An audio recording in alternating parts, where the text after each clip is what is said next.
18h20 sur Europe 1, votre grand journal du soir se poursuit, Nathalie Lévy, et vous recevez ce soir le secrétaire d'État auprès du ministre de l'Europe et des Affaires étrangères, Jean-Baptiste Lemoyne. Bonsoir Jean-Baptiste Lemoyne.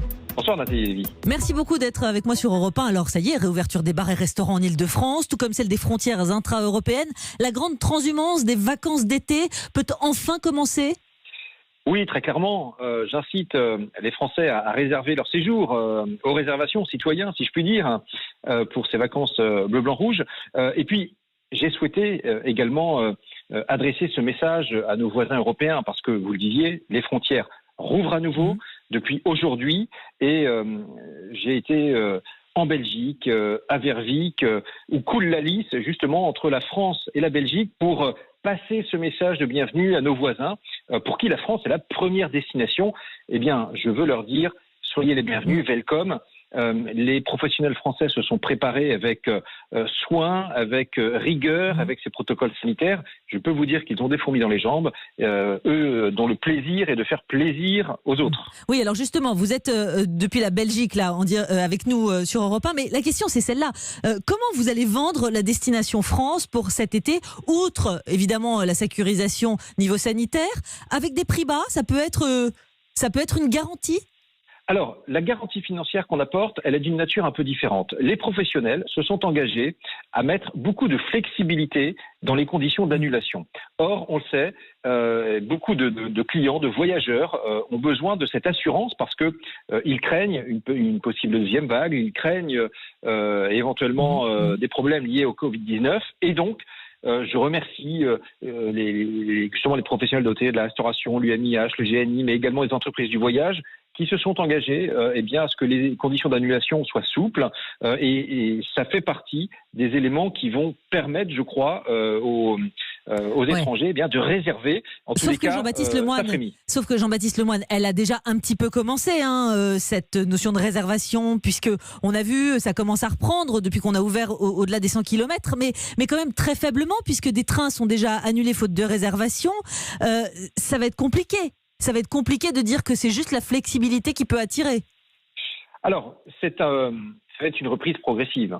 C'est pourquoi, d'ailleurs, on souhaite accompagner les professionnels d'un point de vue financier jusqu'à la fin de l'année 2020, parce qu'on est conscient que les jauges ne sont peut-être pas ce qu'elles ont été par le passé. Ça veut dire au-delà des 18 milliards d'euros qui ont déjà été mis sur la table pour ce secteur ?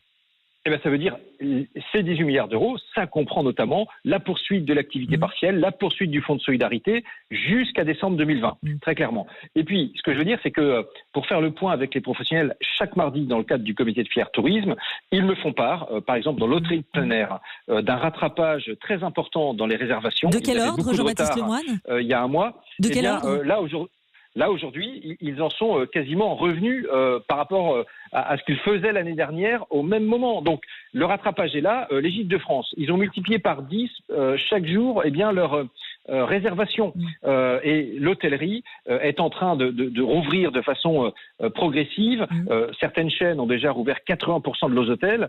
Les taux d'occupation ne tournent aujourd'hui qu'autour de 25 à 30%. Et c'est pourquoi, je le dis aux Français à travers votre antenne, cet été, je pense qu'il doit être un été bleu, blanc, rouge. D'une part parce qu'en faisant le tour de France, je vais vous dire, vous faites le tour du monde. Quand vous voyez justement la diversité des paysages, etc., il y a tout ici et il y en a pour tous les goûts. Mais quand même, vous savez très bien, Jean-Baptiste Lemoyne, qu'on compte beaucoup en France sur les touristes mondiaux, européens. Alors justement, parce qu'on est normalement sur cette période en pic de fréquentation de visiteurs attendus en juillet-août, quelles sont vos perspectives chiffrées en termes de retour, d'abord des touristes européens, puisque c'est eux pour l'instant qu'on accueille, et puis dans un deuxième temps, à partir de juillet, des touristes venus du monde entier. Les perspectives ? Alors, très compliqué de donner des chiffres agrégés, mais c'est pourquoi je prends mon bâton de pèlerin, qu'aujourd'hui je suis en Belgique, que je m'adresse à tous vos homologues médias des Pays-Bas, de Grande-Bretagne, d'Allemagne, etc., pour lancer ce message de bienvenue en France à toutes ces clientèles européennes. Parce que les clientèles européennes, ça représente en fait 3/4 des clientèles internationales en France. Et donc, il y a la capacité, je dirais, à faire redémarrer ce moteur maintenant qu'entre Européens, nous avons pris cette décision dès aujourd'hui, pour les 3/4 des États, de lever les contrôles, de faire en sorte qu'il n'y ait plus de frein à la mobilité. Alors, et puis, à partir du 1er juillet, il y aura également la capacité pour des les ressortissants d'États qui ne sont pas européens à revenir en Europe. On est en train de travailler sur la liste de ces pays parce que c'est conditionné à la maîtrise de l'épidémie. Donc, tout le monde ne pourra peut-être pas revenir dans les mêmes conditions, mais petit à petit, vous voyez, on repart. Il y a eu dans un premier temps le moteur domestique, maintenant le moteur européen qui prend la relève, et on compte bien sur le moteur international, mais plutôt au deuxième semestre. Oui, alors j'entends bien, le moteur international, c'est important d'y aller parce que on voit bien qu'il y a des signes d'ouverture et il y aura une réouverture concrète. Alors que la Chine a annoncé un rebond des nouveaux cas de Covid-19, ce qui fait craindre une seconde vague de l'épidémie. On pense la maladie sous contrôle, mais si la situation en Chine, elle s'aggrave, qu'est-ce qu'on fait, Jean-Baptiste Lemoyne? Alors, c'est bien pour ça que là, on s'est donné 15 jours entre Européens pour travailler sur cette liste de pays. Quels sont les pays pour lesquels on accepte les ressortissants? Quels sont les pays où l'épidémie est jugulée? Les pays où il faudra peut-être demander un certain nombre de précautions auparavant aux voyageurs. Donc le travail, il est en cours et on va le faire naturellement en étant très scrupuleux sur les conditions sanitaires. Mais est-ce que vous écartez totalement de refermer de nouveau les frontières, dans l'ordre ou dans le désordre d'ailleurs, si évidemment la menace était plus importante encore? Écoutez, à chaque jour suffit sa peine. Pour l'instant, on est dans la phase de déconfinement. L'épidémie est jugulée en France. Elle l'est également très largement en Europe. Maintenant, il faut continuer à être très rigoureux sur le respect des gestes barrières, de la distanciation, le respect des protocoles sanitaires. C'est ça qui permettra effectivement de gagner le combat sur le long terme et d'éviter une rechute. Donc, naturellement, on va être toujours très vigilant tout au long de cet été. Le secteur touristique a été 3 mois à l'arrêt, si on fait les comptes.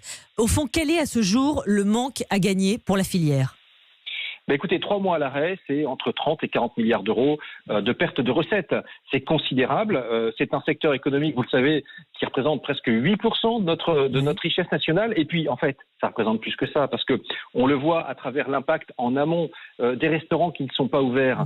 Eh bien, c'est un impact sur les producteurs, sur les pêcheurs qui ont moins de débouchés. Et puis également en aval, parce qu'il y a beaucoup de services associés. Je pense aux autocaristes, je pense aux guides conférenciers, je pense à énormément d'activités également du secteur de l'événementiel qui sont très liées au tourisme. Et ces activités-là, certaines sont encore fermées. Je veux leur dire que on travaille, on continue à travailler pour trouver des assouplissements et des moyens de réouvrir. Merci beaucoup Jean-Baptiste Lemoyne d'avoir répondu ce soir à mes questions sur Europe 1. Jean-Baptiste Lemoyne, secrétaire d'État auprès du ministre des Affaires européennes et Affaires étrangères. Merci à vous.